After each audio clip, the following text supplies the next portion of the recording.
One of Darwin's key insights was something people before him completely overlooked, and that was variation among individuals. Before Darwin, most scientists thought variations were just imperfections, flaws in otherwise perfect organisms. But Darwin flipped that idea on its head. He realized that variation is essential to the process of evolution by natural selection. Without variation, there's nothing for natural selection to act on. Today, we know these variations come from genes and how they interact with the environment to create different physical traits or phenotypes. New variations arise through mutations, chromosomal rearrangements, and the mixing of chromosomes during meiosis and fertilization.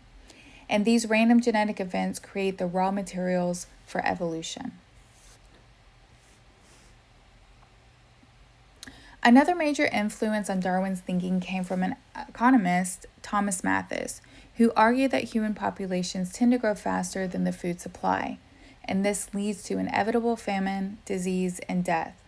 So Darwin applied this idea more broadly.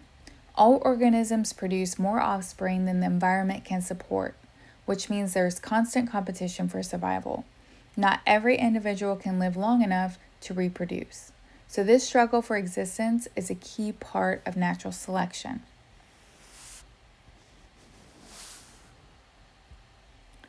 But survival alone isn't enough. What really matters is fitness. In biology, fitness doesn't mean being the fastest or the strongest. It's all about reproductive success. How many fertile, surviving offspring an individual contributes compared to others in the population. The most fit individuals are those that are best adapted to their environment and are able to pass on their traits to the next generation. What counts as fit varies between environments. So for example, a thick coat is great in the Arctic, but it could be a disaster in the desert. In nature and the environment, not the personal choice determines fitness. And this contrasts with artificial selection, where humans select traits they find desirable, like fluffy coats in dogs or bigger tomatoes. Over time, beneficial traits become more common in a population, and this process is known as adaptation. But this doesn't just happen overnight. It can take many generations for an adaptation to become widespread. Some animals from very different evolutionary backgrounds have developed similar adaptations because they live in similar environments.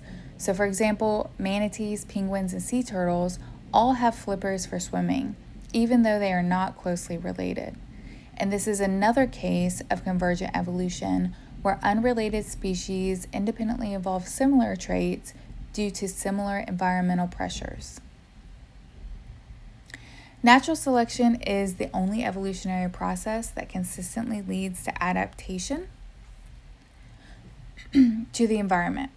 Other evolutionary mechanisms like genetic drift or gene flow can cause changes, but they don't necessarily make organisms better suited to their surroundings. Only natural selection filters traits based on usefulness. So a great example is the vampire bat, which you can see over here to the right, which has evolved specialized features like heat sensors and anticoagulant saliva, perfect for adaptations for its blood-feeding lifestyle. After returning from his voyage in 1836, Darwin didn't rush to publish his ideas. Instead, he spent 20 years gathering evidence, fine-tuning his arguments, and preparing his groundbreaking work.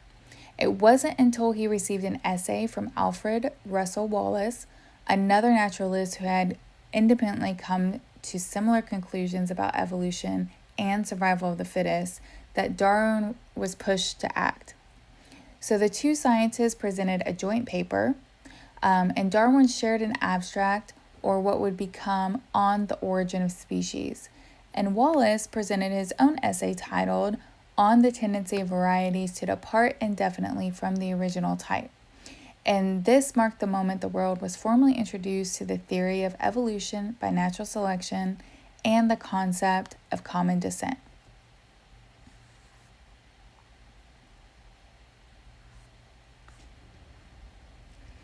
Today, evolution is one of the most supported theories in science, and it's not just a guess, it's backed by massive amounts of evidence from many independent fields. In science, a hypothesis begins with a theory only when it's been tested and supported repeatedly. Evolution is considered a unifying theme in biology because it explains everything from genetics and anatomy to behavior and ecology. So one of the strongest pieces of evidence comes from fossils, and these remains are preserved in the rock strata, which we talked about previously, and they show a clear succession of life forms from simple to complex. Transitional fossils are especially compelling. So for example, the Archaeopteryx, a fossil that has features on both reptiles and birds, showing how modern birds have evolved from reptilian ancestors. Another fascinating line of fossil evidence shows the evolution of whales from land-dwelling mammals to fully aquatic creatures. So fossils don't just tell us what existed, they show us how life changed over millions of years.